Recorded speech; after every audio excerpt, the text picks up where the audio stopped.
When you sell a product to a foreign customer, it is essential to determine the terms of sale as part of your export pricing strategy.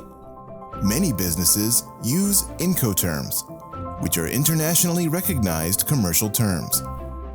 They define some key responsibilities of sellers and buyers in the international sale of goods. Issued by the International Chamber of Commerce, Incoterms 2020 is the latest version.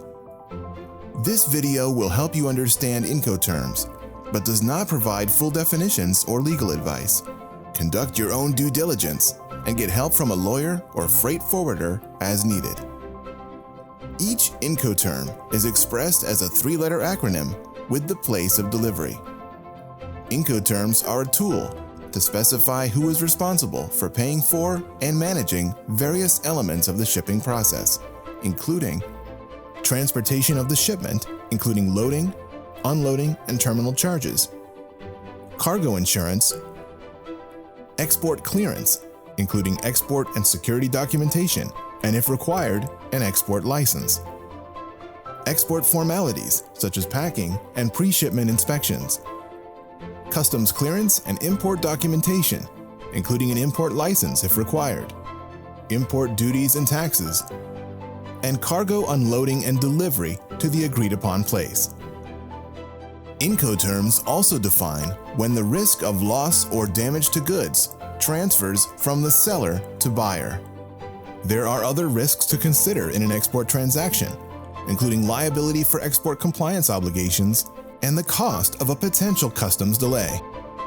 The choice of one of the 11 Incoterms depends on whether the shipment uses any mode of transport or only sea and/or inland waterway transport. The first 7 Incoterms are for any mode of transport. In EXWORKS or EXW plus place of delivery, the seller delivers the goods at a specified place for a buyer to pick up, often at the seller's factory or a depot.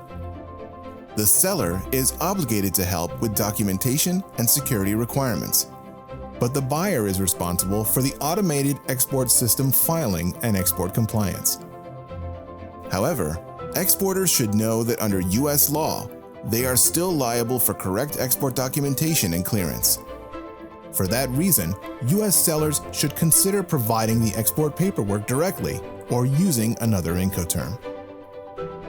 With free carrier or FCA plus place of delivery, the seller or its agent delivers the goods to a named place, often the U.S. point of export, such as a shipping dock or airline terminal. The seller is responsible for export clearance. The buyer is then responsible for the shipment. One risk is the seller may not know the country or end user that will receive the shipment, undermining proper export clearance.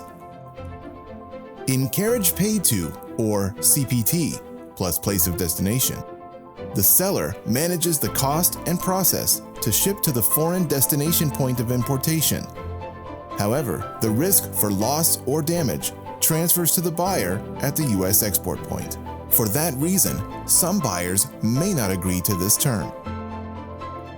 The carriage and insurance paid to Incoterm, or CIP, plus place of destination, is similar to CPT, with the additional requirement that the seller obtain insurance for the goods while in transit. In delivered at place, or DAP, plus place of destination, the seller arranges and pays for delivery of goods to the foreign destination. Then, the buyer handles import clearance and unloading and in-country transport. Sellers may want to specify in the invoice that the buyer pays additional costs resulting from foreign customs delays. The Incoterm delivered at place unloaded, or DPU plus place of destination, is similar to DAP, but the seller is also responsible for unloading the goods at the destination point. With delivered duty paid, or DDP plus place of destination, the seller delivers the shipment in the foreign country to the named place. The seller assumes all costs, risk, and responsibilities of the shipping process, including foreign customs clearance and potential delays.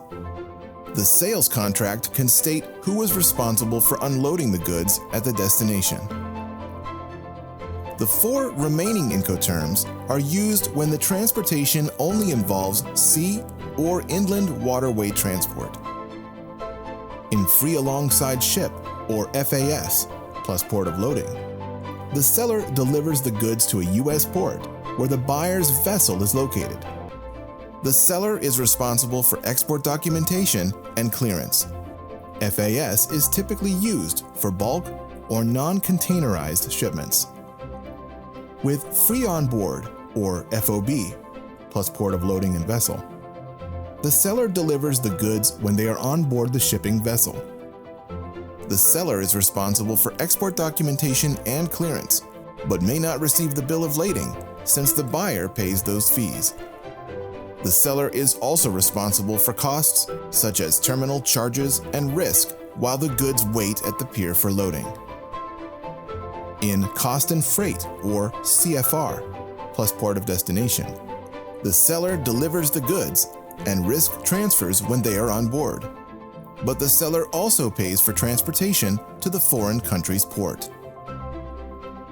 The last Incoterm, cost insurance and freight, or CIF, plus port of destination, is similar to CFR, but includes the seller's responsibility to provide insurance for the goods while in transit. As you decide which Incoterms to offer your foreign buyer, include the costs, responsibilities, and risks of each option in your pricing. Also, include the name of the port or a full street address for the delivery location. Otherwise, the default could be the buyer's premises. Finally, make sure your insurance coverage is sufficient, even if it's not mandated.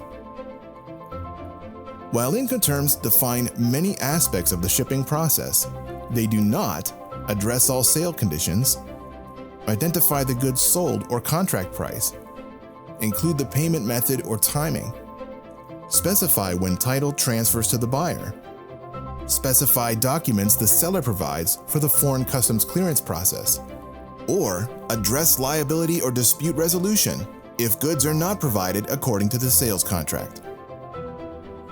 When pricing and fulfilling a sale to a foreign buyer, using internationally recognized Incoterms can help ensure a smooth and transparent process.